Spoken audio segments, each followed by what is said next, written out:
Hi, Riley of the Future here with a quick disclaimer. This video is kind of cringe, so viewer discretion is advised. I don't want to do this. Why am I doing this to myself? Okay. The lowest of the low. Perhaps I should retrieve it, Gemma whimpered under the gaze of Michael. Gemma whimpered under the gaze of Michael. Perhaps you should. It was not a question, but an order, and he knew better than to argue, for that would result in a bloodied ear, if he was lucky. Gemma raced to the spot where the small pelt had disappeared. He sniffed around and flinched when he heard a howl. "What's taking so long?" Gemma shoved his tail between his legs and laid his ears back so far that he could barely hear. "I apologize," he whimpered loudly. He sniffed even faster. He finally found it and brought it to Michael. The broad-shouldered, tawny wolf looked down at him with scorn. "Took you long enough," he snarled. Gemma shoved his face into the ground and rolled his eyes up into his head. "Please accept my most humble apology, master. I have no excuse." Gemma recited the required apology. Michael seemed content with it. Gemma was snarling inside. How he despised that wretched apology. How he hated writhing on the ground like a filthy worm. He loathed that smug, tawny mongrel.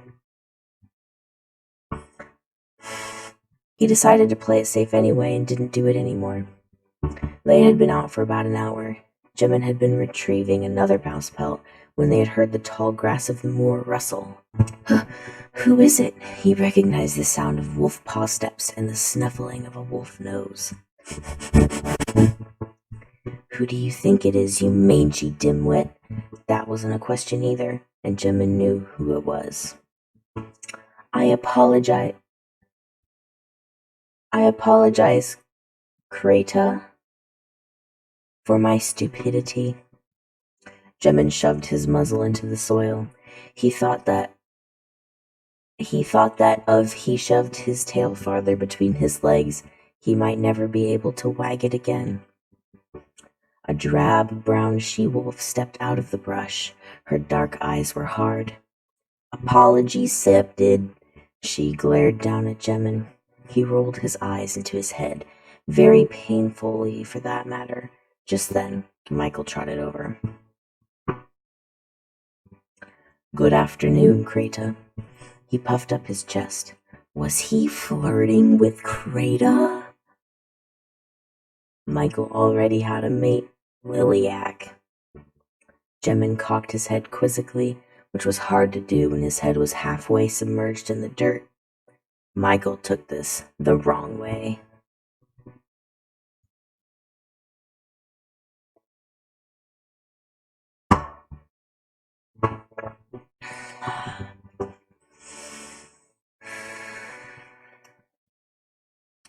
Do I sense attitude? Moldwarp?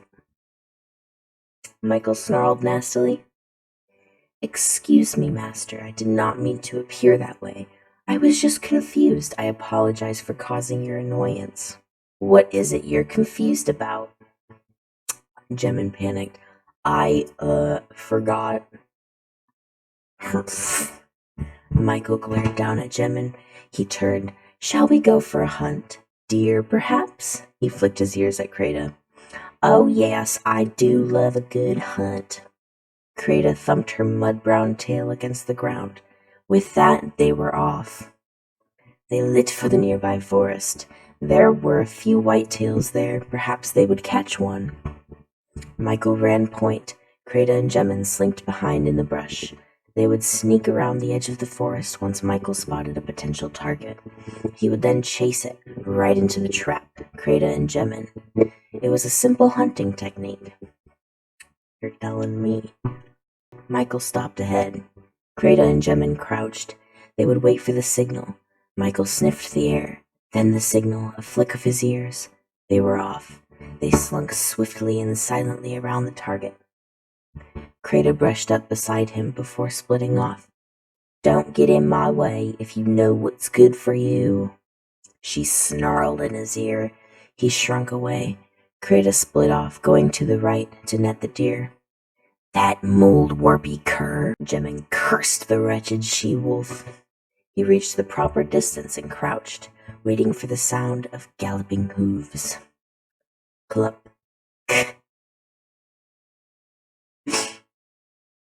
Clup. Clup. Clup. Clup. There it was. Jemin's hackles rose. A low growl emanated from his throat. Oops! Too late. The deer had heard him and turned tail, speeding to the right. Right toward Krita, Jemin gasped. Suddenly a shriek cut through the afternoon air. Jemin froze. The deer could be heard galloping away into the distance, but he did not notice. He raced toward the sound, Michael hot on his tail. He was frightened that the tracks of the white tail were going the same direction as the shrieks and moans. He stopped eyeing his tracks when he saw the gory scene before him.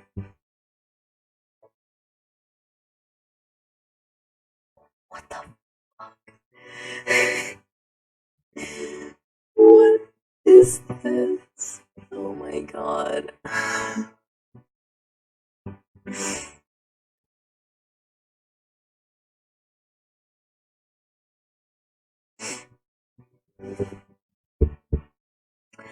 The grass was trampled and flat, speckled with fresh blood. A limp heap lied in the center. Jemin could catch the faint rise and fall of breathing. It was alive. Krita, he whimpered. She had been trampled by the deer. Michael skidded into him from behind. He was about to chastise Jemin when he saw Krita's mangled body. His eyes became blank and his hackles made him look twice his size. Krita! He rushed to her side, assessing her wounds. Jemin followed timidly. Get back! Michael snarled with such a fierceness, the likes of which Jemin had never heard before. Then he realized he couldn't believe he hadn't seen it before. She's your sister, isn't she? Michael's gaze turned from anger to deep sadness. Yes, she is. He began to lick her injuries. Is there anything I can do to help? Yes. Go get Vladimir. On it. Jemin howled over his shoulder as he raced to the main pack camp. He raced faster and faster, filled with guilt about the terrible thoughts he had about the two wolves. He pounced into camp, startling everyone. He startled them even more when he did not immediately sink to his knees in their presence. He would pay for that later. Are you for real? After he saves this stupid... Literally, she is a bitch. The stupid bitch's life. And he's gonna have to pay for that later. Okay. Vladimir was the pack healer. He knew all sorts of things about medicines and anatomy, sicknesses and painkillers. He hoped he could bring the silver wolf in time. He crashed through the entrance to his den. He sank to his knees before the noble wolf. Stop, I have no time for such things, Jemin sat up. What is it you need? Vladimir looked genuinely concerned. Krita has been trampled, Jemin sputtered. Vladimir's eyes widened. He spun around and grabbed a large buckskin satchel. Lead me, he barked. Jemin raced out of the den. God, how long is this?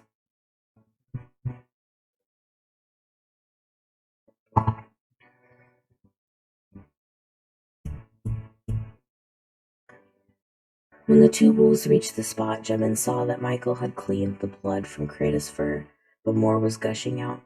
It was worse than Jemin had originally thought. Krita was covered in gashes, the worst of them on her flank.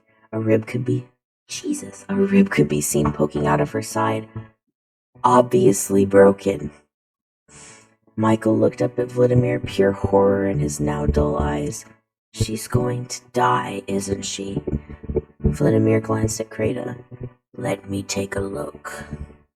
The silver wolf padded up to the brown wolf's flank. He peered at all her wounds and sniffed the blood gushing out.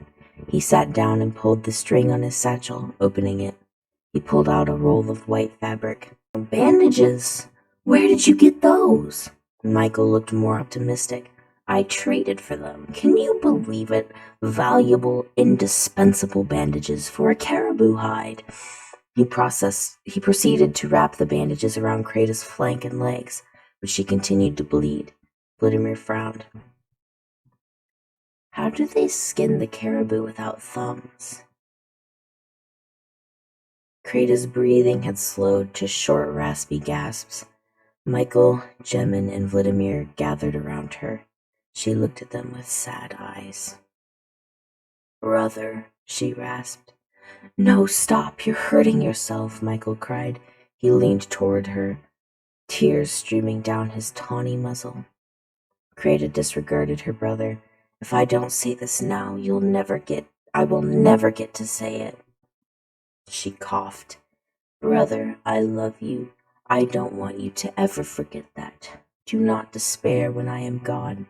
Krata licked a tear off Michael's face. She left a small smear of blood. You're bleeding, Michael gasped. He began to quiet her. No, I shall finish. She turned to Vladimir. Thank you, Vladimir, for all that you have done for me. You're a great healer. But I failed. That is not the point. The point is you tried. You did everything in your power. No one can justly hold you for that. You did when Mother was here. You did now. And that is all I ask. Krata smiled.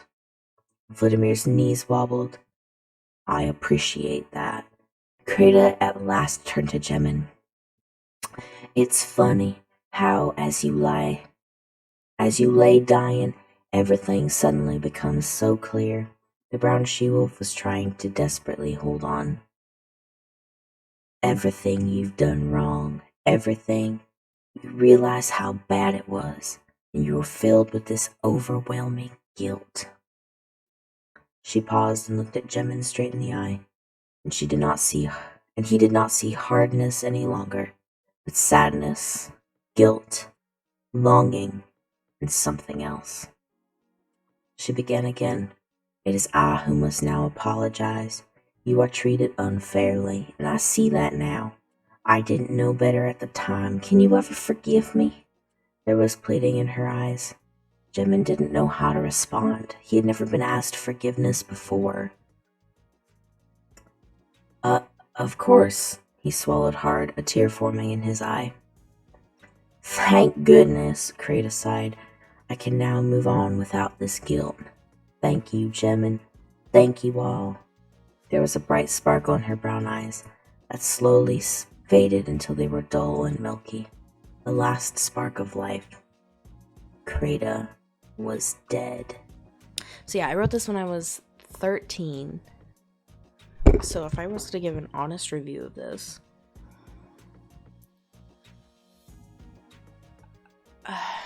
it wasn't bad. The writing was competent, which surprised me. It wasn't like mind-blowingly good, but it was fun to read. The dialogue was engaging. There was very few grammar errors. I am not somebody who proofreads my shit before I post it, so I'm very meticulous about that as I'm writing.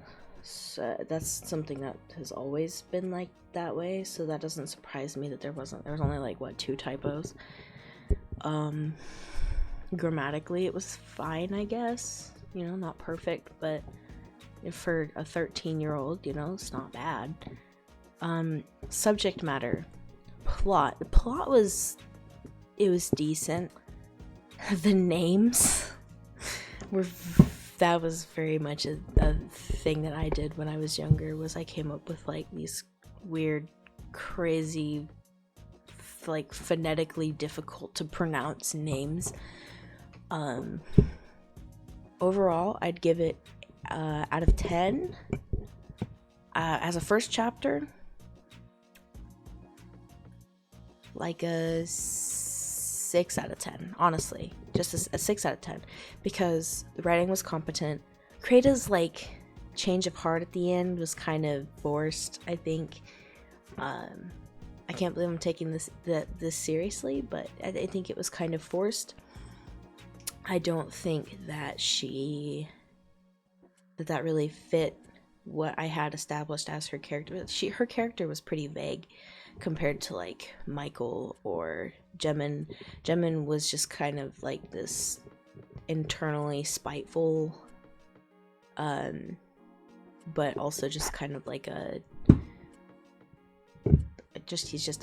he's a little wuss baby. He's just not interested in like actually doing anything about his predicament. He just likes to complain about it in his head. Kind of relatable, honestly, but other than that, there's not really much to his character. I thought that the characters were just kind of but they were all different, I guess. So they all stood out from each other, which was pretty good. For first chapter, the characters don't have to be super fleshed out, so that's fine, I guess.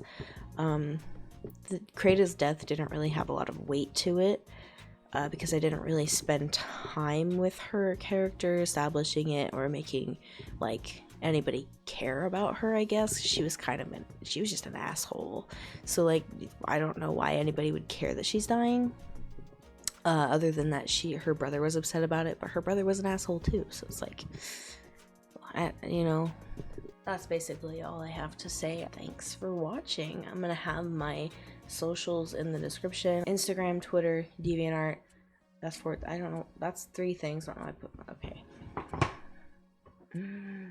Instagram, Twitter, DeviantArt, and I think that's it. Yeah.